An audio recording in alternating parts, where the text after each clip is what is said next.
Hoje a gente volta para as competências e habilidades da geometria.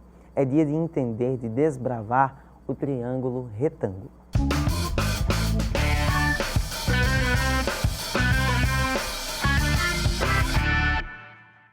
Com certeza, quando você encontrar na sua prova do Enem um triângulo retângulo, você pode ficar alegre, pode ficar feliz. Por quê? Porque as propostas desse tipo de figura, normalmente elas são óbvias. Elas conduzem a um caminho que, se tu entender a regra, tu vai conseguir resolver a qualquer situação, problema. Só que hoje eu tenho bastante coisa para te mostrar. Tenho desde a proposta inicial do triângulo retângulo, do desenho, da concepção dos elementos, até como usar no que diz respeito à área trigonométrica, tá bom? Primeiro, o que é um triângulo retângulo? O triângulo ele só pode ser considerado retângulo se ele tiver, consequentemente, pela origem da palavra, um ângulo reto. Eu vou vir até aqui a lousa para você perceber qual é o esquema de um triângulo retângulo. Ele sempre vai ser construído baseado em um ângulo que mede 90 graus, o ângulo reto. Portanto, você vai ter uma situação que vai ser bem favorável à proposta das suas questões. Eu trouxe uma imagem para vocês que também está inserida no material e que essa imagem mostra para a gente alguns elementos que você não pode de maneira alguma esquecer. Veja bem, nesse triângulo retângulo que aparece, eu vou chamar esse lado maior, que é justamente o lado que está oposto ao ângulo reto, se você notar, eu vou chamar de medida A, tá? Ele mede A. Eu vou ter um ladinho aqui menorzinho, que a medida dele eu vou estar considerando como C. E aqui embaixo eu vou traçar para vocês uma outra medida que eu vou estar considerando como B. Observa o seguinte, o lado maior, que é o que mede A, ele ganha um nome especial que vai ser hipotenusa. A hipotenusa é sempre o maior lado de um triângulo retângulo. Se o triângulo não for retângulo, eu não posso chamar de hipotenusa. Nesse caso, é a medida que vai de B até C. Os outros dois, que medem B e C minúsculo, eles vão ser chamados de catetos. E aí eu já recordo a vocês um teorema, uma relação importantíssima, que se eu tenho a minha hipotenusa medindo A, os meus catetos medindo B e C, um cara sensacional chamado Pitágoras, ele veio traçar para a gente isso daqui de maneira estruturada. Como assim? Para que um triângulo seja retângulo, você só pode considerar que um triângulo é retângulo se acontece essa relação, o famoso teorema de Pitágoras. Se a hipotenusa ao quadrado é igual à soma dos quadrados dos catetos. Se você não consegue encaixar os valores dentro dessa relação, ele não é um triângulo retângulo, tá bom? Isso aqui é importante. Só para a gente experimentar, se você testar, por exemplo, que o A mede 5, que o B mede 3 e que o C mede 4, você vai ver que o teorema de Pitágoras vai ser bem válido. Pode testar isso, olha só. Se você pensa que o A é 5, se você faz 5 ao quadrado, dá 25. 3 ao quadrado dá 9 e 4 ao quadrado, 16. Na hora que faz 9 mais 16, vai dar 25 e vai equivaler sim ao triângulo retângulo. Apesar de não ser Pitágoras o dono do teorema, vamos dizer assim, não foi ele que descobriu o teorema, ele já era utilizado antes de Pitágoras, mas Pitágoras foi quem conseguiu esquematizar, quem conseguiu trazer de maneira palpável para que a gente pudesse utilizar, tá bom? Então, o teorema de Pitágoras, ele é bem essencial e ele só vale no triângulo retângulo. Só que ele tem alguns consequentes, ele tem algumas propriedades que vêm diretamente desse teorema. Dá só uma olhada, mais uma vez, na imagem que vai ser proposta. Observe o seguinte, primeira coisa importante que nós temos que destacar e que diz respeito a qualquer triângulo, é que a soma dos ângulos internos de um triângulo sempre vai dar 180. Bom, se a soma sempre vai dar 180, e a gente sabe que 90 graus já faz parte de um triângulo retângulo pela própria definição, nós podemos garantir que a soma dos outros dois tem que dar necessariamente 90. E aqui embaixo está explícito para vocês o teorema de Pitágoras. As consequências que eu venho apresentar são essas daqui. Dá só uma olhada. Nós já vimos que Se o teorema de Pitágoras é válido, o triângulo pode ser considerado retângulo. Mas, se por acaso a hipotenusa ao quadrado, na verdade não é nem hipotenusa, porque ela só vai estar atuando no retângulo, mas o maior lado ao quadrado não for igual à soma dos catetos, e sim for menor, você vai ter um triângulo acutângulo. O que significa ser acutângulo? Que os ângulos são menores que 90 graus. Porém, se esse maior lado ao quadrado, ao invés de ser igual ou menor que a proposta dos catetos, você vai ter uma situação maior, portanto, você vai ter um ângulo obtuso. Logo, o triângulo ele é obtusângulo. Então, triângulo retângulo necessariamente tem que ter um ângulo reto, agudo. Aí eu tenho acutângulo e obtuso, obtusângulo. Tem uma área muito interessante para a gente entender os triângulos retângulos, que diz respeito à análise da relação que tem entre os ângulos e os lados. E essa área tem um nome especial, trigonometria. Área muito essencial da matemática, onde a gente faz a investigação dos valores das razões mais básicas. E são essas razões que eu quero mostrar para vocês. Dá uma olhada na próxima cartela para a gente entendê-las e aí também aplicá-las. Nós vamos estar primeiro estudando a relação do seno. O que significa o seno de um ângulo? O seno vai ser sempre o cateto oposto sobre a hipotenusa. Por exemplo, se você olha esse ângulo θ que está marcado na imagem, o cateto oposto dele mede C e a hipotenusa mede A. Portanto, o seno desse ângulo vai ser C dividido por A. Agora perceba que se eu olhasse, ao invés do cateto, do ângulo θ, olhasse para o ângulo alfa que aparece lá em cima, o cateto oposto dele não seria o C, e sim seria o B que aparece aqui embaixo. Então, tudo depende do referencial. Note que o cosseno, que é a segunda relação trigonométrica, ele vai ser calculado pelo cateto adjacente sobre a hipotenusa. O cateto adjacente, que é aquele que está do ladinho do ângulo, vai ser, nesse caso, o B, que é o oposto do alfa. Agora, se você olha para a hipotenusa, continua sendo A. Por isso, o cosseno do θ vai ser calculado dividindo o B pelo A. Agora, a tangente. A tangente, ela pode ser calculada como cateto oposto dividido pelo cateto adjacente. No caso do θ, a tangente vai ser o C dividido pelo B. Você vai ter o oposto pelo adjacente. Alguns ângulos são considerados ângulos notáveis. Por que eles são ângulos notáveis? Porque eles têm um grande destaque na prova do Enem, ou qualquer vestibular, qualquer livro, qualquer exercício. São ângulos que você precisa memorizar os valores do seno, do cosseno e da tangente. Vou mostrar para vocês como é fácil memorizar. Dá uma olhada na tabelinha que acompanha essa imagem. Na tabelinha, você observa que o seno de 30, ele é 1/2, só que ele tem o mesmo valor que o cosseno de 60. Aí fica fácil de memorizar. O seno de 45, ele é raiz de 2 sobre 2, que tem o mesmo valor do cosseno do próprio ângulo. E o seno de 60 é raiz de 3 sobre 2, que tem o mesmo valor que o cosseno de 30. As duas primeiras linhas, do seno e cosseno, são fáceis demais da gente memorizar. A terceira linha, que é da tangente, tem os valores explicitados aí no quadro. Então, perceba que entender essa tabela vai ser importante porque a prova do Enem não vai te dar o seno, o cosseno e a tangente desses ângulos específicos. Ele pode te dar e vai dar de outros ângulos, mas desses ângulos que são considerados ângulos notáveis, com certeza a questão não vai estar mostrando. Vamos entender como é que uma questão que trabalha o triângulo retângulo pode aparecer na prova do Enem. Dá só uma olhada na questão que foi tirada do teu material, que é a questão número 4, que é vinda da Universidade de Fortaleza. Dá só uma olhada na proposta da questão. Um corredor A está sobre uma linha reta e corre sobre ela no sentido AX. O X, eu vou marcar aqui para vocês, no material você encontra inclusive marcadinho o valor do X, ele está presente aqui nesse vértice.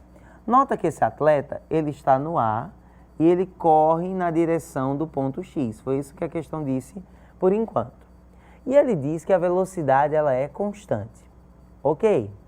Observa que tem um detalhe que faz a continuação da questão e que a gente precisa destacar. Olha só qual é o detalhe. Igual a metade do corredor B que se desloca no sentido BX. Ou seja, essa linha aqui, que o corredor A corre, ela vai ser a metade da linha traçada pelo corredor B. Eu posso, por exemplo, já caracterizar isso de que maneira? Chamando essa medida aqui de cima de y, um exemplo, e chamando a medida maior de 2y. Sem dificuldades, você percebe que é um triângulo retângulo, porque ele aponta para o ângulo reto. E se é um triângulo retângulo, esse 2y vai estar sendo relacionado com a minha hipotenusa. Vamos além. Sendo a partida simultânea e considerando que a reta BA faz um ângulo reto com a reta AX, o ângulo alfa que a trajetória B deve fazer com a reta BA para que seja possível o encontro é de... Vamos analisar esse ângulo alfa que a questão está pedindo.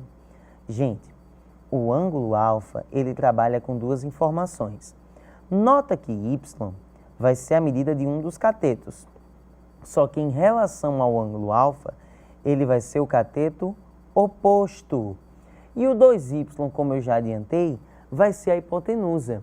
Se nós voltarmos para as relações que foram mostradas anteriormente, você vai perceber que o que vai trabalhar cateto oposto e hipotenusa é exatamente a definição de seno. Então, é o seno que vamos estar utilizando nessa questão. Portanto, a estrutura dela vai ser traçada da seguinte maneira. O seno, vou usar só SEN, que é a abreviação, de alfa, vai ser o cateto oposto, que nesse caso media y, sobre a hipotenusa, que mede 2y. Bom, sem grande dificuldade, eu posso cortar o y com o y e eu vou ter 1 em cima e 2 embaixo. Logo, o seno desse ângulo mede 1/2. Portanto, quanto mede esse ângulo? Vamos voltar à tabela da imagem e vamos perceber que esse ângulo, cujo seno mede 1/2, pela estrutura da própria tabela, vai ser 30 graus. O seno de 30 é 1/2. E aí a gente, sem dificuldade, pode assinalar que a resposta correta é letra A. Tá vendo como é fácil utilizar as definições das relações trigonométricas na ideia da resolução da questão? Simples, hein? Vamos a mais uma questão que eu separei para vocês. Questão que trabalha uma outra habilidade. Olha qual é a proposta dela. Número 5 do teu livro.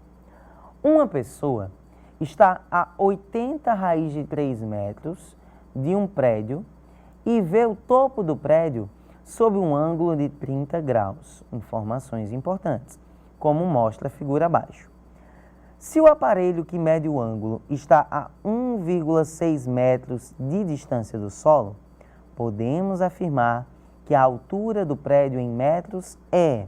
Se você observar, a altura do prédio, ela tem que necessariamente ir de lá de cima até o ponto mais baixo. Mas perceba ainda que você tem de maneira bem clara na questão a presença de um triângulo retângulo, porque se esse prédio ele é vertical, ele tem que formar um ângulo reto. Observa uma coisa, gente. Se aqui nós temos marcado 30 graus e temos a medida daqui de baixo que mede 80 raiz de 3, esse 80 raiz de 3 vai ser o cateto adjacente, porque ele está do ladinho. Se ele é o cateto adjacente, note que essa altura do triângulo, não a altura do prédio, só vou considerar a altura do triângulo, que eu vou chamar de x, vai ser o cateto oposto. E a relação que vai estar trabalhando o cateto oposto e o cateto adjacente, veja bem, voltando na nossa tabela, vai ser exatamente a tangente. É a tangente que nós vamos usar na relação do cateto oposto com o cateto adjacente. Então, vamos estruturar a questão. A tangente do ângulo de 30 graus vai ser o cateto oposto, que mede x, sobre o cateto adjacente, que nesse caso a questão deu que media 80 raiz de 3. Bom, quanto que vale a tangente de 30? Se você voltar lá naquela tabelinha que nós estávamos estruturando, a tangente de 30 ela vale raiz de 3 sobre 3. E aí a questão fica fácil, porque olha só, x vezes 3 vai dar 3x pela regra da proporção, e aqui, raiz de 3 vezes raiz de 3 dá 3, porque é raiz de 9. 3 vezes 80 dá 240. E se a gente passa esse 3 dividindo, 240 dividido por 3 vai dar 80 metros. Só que há um perigo muito grande nessa questão. Você não pode marcar 80. Por quê? Vamos voltar para a imagem. 80 metros vai ser a medida da altura do triângulo. Só que se você notar, ainda tem mais um pedacinho que vai ser a altura, né, desse aparelho que foi utilizado. Que essa altura é de 1,6, 1,60. Se nós temos 80 metros mais 1,60, a resposta que pode ser considerada certa é a letra B, 81 metros e 60 centímetros. Vamos dar uma olhada em mais uma proposta que trabalha a ideia da trigonometria. Super simples para a gente fechar esse nosso momento. Olha só. Sobre uma rampa de 3 metros de comprimento, se ele já está dando a informação que a rampa mede 3 metros de comprimento, você já leva essa informação para a imagem. Você tem que essa hipotenusa vai medir 3 metros. E a gente só pode garantir isso porque eu tenho um ângulo reto. Ele está dizendo que a inclinação é de 30 graus. Portanto, você vai lá, marca o ângulozinho, assinala que a medida desse ângulo mede 30 graus e avança. Esses 30 graus, eles são com a horizontal, isso é importante da gente destacar. Devem-se construir degraus de altura 30 centímetros. Quantos degraus devem ser construídos? Bom, se eu quero pensar na instalação, eu tenho que levar em consideração qual é a altura máxima que essa rampa vai estar alcançando. Nós voltamos para a imagem para perceber que a altura máxima eu vou estar denotando aqui por x. Nota que o x, em relação ao 30, vai ser a medida do cateto oposto. E o 3, que é o maior lado desse triângulo, vai ser exatamente a hipotenusa. E se você voltar naquelas definições básicas, você vai ver que o que vai estar trabalhando cateto oposto e hipotenusa é exatamente o seno. E mais uma vez, nós vamos vir aqui e aplicar a definição do seno. O seno da inclinação que está sendo dada, que é de 30 graus, vai ser o cateto oposto, que eu denotei por x, sobre a hipotenusa, que mede 30. Você pode até analisar isso, perceber isso, aliás, na hipotenusa que mede 3, não é isso? Perdão, ela mede 3 metros. Se eu usasse centímetros, seria 300 e assim por diante. O seno de 30, se você recorrer à tabela, ele vale 1/2. Logo, o que você vai construir aqui é x vezes 2, 2x, 3 vezes 1 vai dar 3. Quando você passa o 2 dividindo, 3 dividido por 2 dá 1,5. Logo, a altura dessa rampa, a altura no que diz respeito à sua verticalidade, é 1,5. Porém, não é essa a pergunta da questão. A gente volta para a chave de comando da questão para ler qual é a pergunta. Ele diz assim: quantos degraus devem ser construídos? Gente, se a altura total é de 1,5 m e cada degrau mede 30 centímetros, a gente vai conseguir, é claro, construir 5 degraus. Porque 5 vezes 30 vai dar 150 centímetros. E 150 equivale exatamente a 1,5 m. Fácil, hein? É só aplicar a definição do seno, do cosseno, da tangente e também todas as relações, os elementos que vão estar trabalhando com o triângulo retângulo, que você vai ter a certeza que pode resolver uma questão de nível geométrico, tá bom? Então, essa é uma das grandes e importantes áreas de avaliação do Enem. Avaliar o nível geométrico, avaliar as habilidades geométricas vai ser sempre um critério essencial. Tudo bem? Então eu te espero no nosso próximo encontro. Gigantesco abraço. Estamos juntos nessa.